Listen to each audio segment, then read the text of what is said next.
I love that because I think that ultimately for me really changed, like asking myself, what do I want? Like right in the middle. Oh my gosh, I'm so angry, but what do I want? Oh, okay. I don't want to do this. Okay, then don't do it. Like she's owning it. It is so empowering to just do what you want, what you really want. It is so empowering. And it's like it also is a way of teaching people how to be in a relationship with you. It allows them the opportunity to step up, to again, like you said, regulate themselves. And in your case it's your son, but in any situation you're allowing the other person to regulate themselves. You're gifting them the opportunity to handle and allow their own emotions. What an amazing gift you can give others, especially our children, when we don't try and go and fix everything for them, because then that sets them up for a hard time when they do leave your side, because then it's a harsh reality when they're out in the world, when they're so Right. used to you being there and fixing everything for them. It's like it becomes overwhelming. And I think that's part of like the problem now with the generation that we have now, and why they're all struggling, because we went from one extreme to the other. But uh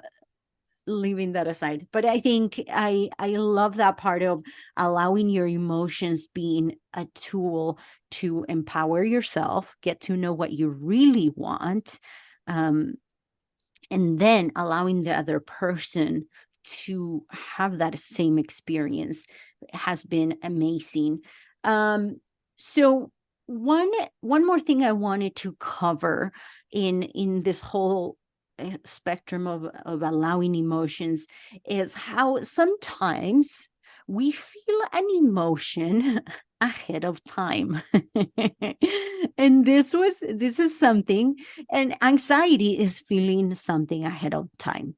Anxiety is you worrying about the future, something about that, something that hasn't happened, but in your head is going to happen, and it's the worst case scenario.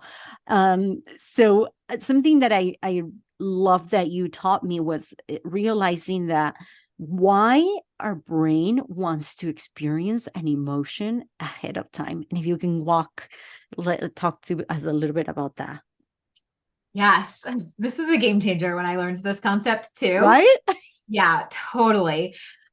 Our brains just trick us into things all the time that they think are good ideas and they really are not. And this is an example of that. So our brain's like, okay, so I'll use this as an example. I help women make money in their coaching businesses, and we often set goals for how much money we want to make in, let's say, a month. And it's now the end of August, August 28th. We have about 4 days left in the month. And our brains will start to say, oh, well, August is basically over and I didn't hit my financial goal. So I'm Yep. going to start feeling disappointed now because I know I'm going to feel disappointed come September 1st. So let's just start feeling it now. And our brains think that it's going to hurt less if we feel it sooner, almost like you can practice feeling it. And then when the actual day that the disappointment comes around, it won't sting as bad. And that just doesn't work that way. You're just now feeling disappointment over a Double. period. Yeah, you're just like doubling the pain for no reason. Like, why not just feel the belief and the hope and the excitement up until September 1st? And I think the reason that we don't want to do that is because we don't want to feel foolish then if we were wrong. We don't Mm. want to feel shame. We don't want to feel, oh, see, I shouldn't have felt excited up until the last moment because I didn't get what I wanted. And I believe that a big part of the reason I was put on this planet was to help women not feel shame about anything. I just have spent my entire life carrying around so much shame, and I just don't do that anymore. I just choose to no longer shame myself. So I'm going to hold out the belief and the hope and the possibility until the very last minute. And then if I don't get what I wanted, or if I didn't create what I wanted to create when I said I would, I will allow myself to feel disappointment. But I'll just say, okay, I thought one thing was going to happen and I was wrong about that. I guessed wrong. I had an expectation and reality turned out differently. That happens all of the time. The distance between expectation and reality is disappointment. So I'm going to let myself feel disappointed, let myself have a good cry, which is often what happens when I'm feeling disappointed. And then I'm going to move on.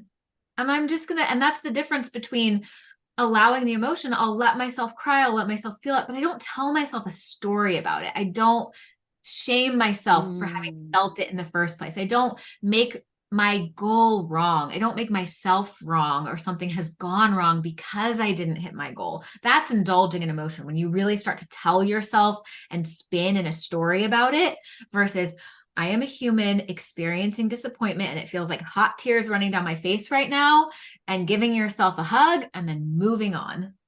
Mm. I love the part that you said that you're like you let yourself feel this emotion. You let yourself have this human experience without judging it. And it allows you to just get yourself back up faster, would you say? Absolutely. Yeah. And I think that's the big fear. We think if I let myself feel this emotion, like it's like what's that mud? Like quicksand. Like if I let myself feel it, I'm never gonna come back out of it. And it's actually the opposite that's true. Resistance is what prolongs the suffering. When you can just allow yourself to feel it, truly let it vibrate through your body, it passes so much faster and you end up feeling better faster. I agree. And I think you learn so much more about who you are. You gain so much self-confidence, self-trust. I think it is every time you allow an emotion, you're building and bonding with yourself and with your body. You're becoming one with your body instead of fighting it. I believe it just becomes where you're in this relationship with your body, your spirit and body become one. And you're like, okay, let's work together through this. Instead of fighting each other, let's work together. Let's make the most out of this. We can't avoid it. It's part of being in this life. Let's just make the most out of it. And I think every time we allow an emotion and we do it in a compassionate way, in a loving way, in a curious way, we we are building that self-trust in ourselves. We are creating that safety inside of us because you're telling yourself, I got you. No matter what you're going to experience, I got you. And there's nothing that we cannot handle. You can feel this ugly experience. You can feel this like emotion that may feel like super overwhelming and painful, but I got you. I love you enough that that I'll do this with you. That is such a loving, sorry, this just came to me. So, but I'm like, it is such a loving thing that you can do for yourself. Um, and it's just it's a gift. Allowing your emotions is a gift to give yourself. And it has really changed my life. It has changed the way I do business, the way I parent, the way I'm in my I speak to my husband, the way I show up in my marriage, how I coach clients. It has completely changed my life when I stopped trying to fix an emotion and instead I allow it, I embrace it, and I'm unapologetic about it. And I'm like, because I saw you doing it like just in front of people, and you were just like, yep, I'm having this emotion, and it's fine. It's not a problem. I'm a human. You too have emotions. So there's nothing wrong. And I'm like, oh my gosh, if Sarah can do it, I can do it. You know what it reminds me of? I was at the gym this morning and I have a personal trainer and he was working me out real hard and I was sweating a lot. Like I just was the sweatiest person in the gym and it was like flying off of me. And I know that when I work out, I'm going to sweat. And I know that I've always been like that and I always will be like that. It's just part of being human, right? I mean, most humans sweat. My mom Yeah. doesn't sweat really, but most humans sweat. And there's never a point in time where I tell myself, I should be able to work out and not sweat like this anymore. It's just a bodily function and it's just part of how my body functions. And I caught my brain being like a little bit embarrassed today that I was sweating so much, which is funny, right? But like, yeah, this is what happens when I work out, I sweat. And I think emotions are the same way because you talked about like me being on that masterclass and not being ashamed to let people see me cry. And a lot of women come to me and they're like, okay, I want to learn how to not feel. Here's the list of emotions. I don't want to feel anymore. I don't want to feel oh, I don't want to feel uncertainty. I don't want to feel disappointment in my business. Like, I just want to be confident and believe 100% of the time. Like, that's the wrong goal.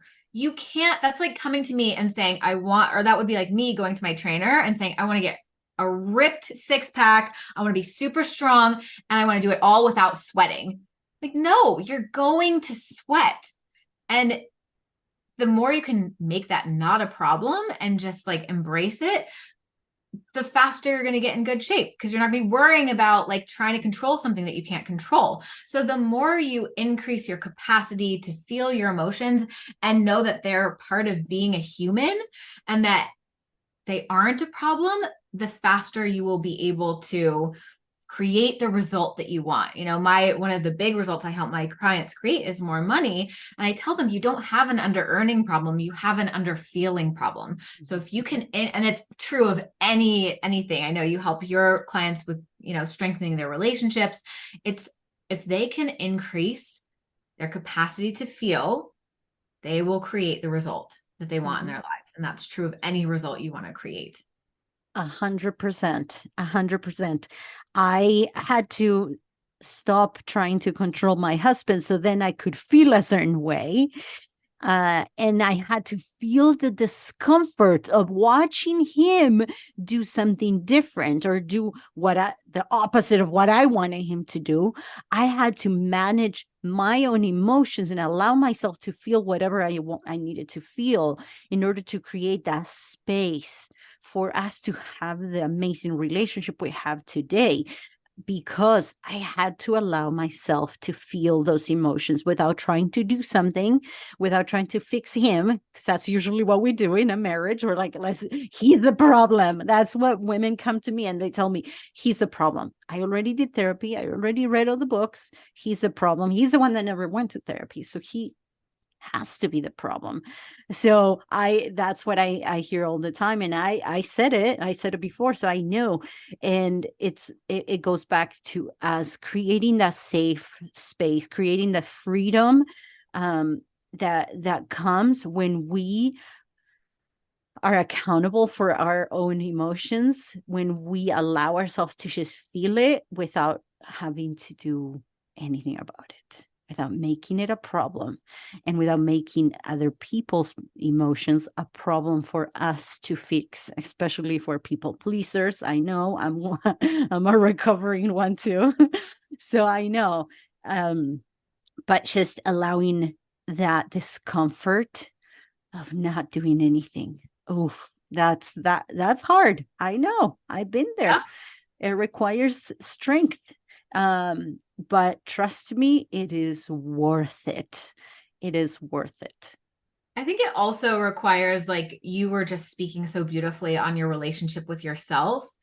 It really requires you to step up and have your own back and really love yourself.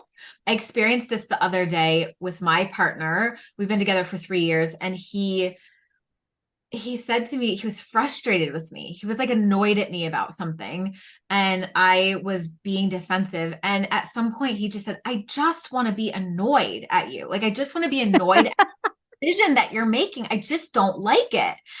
And in that moment, I was like, that is fair. He is allowed to not like something that I'm doing. He's allowed to be annoyed at me.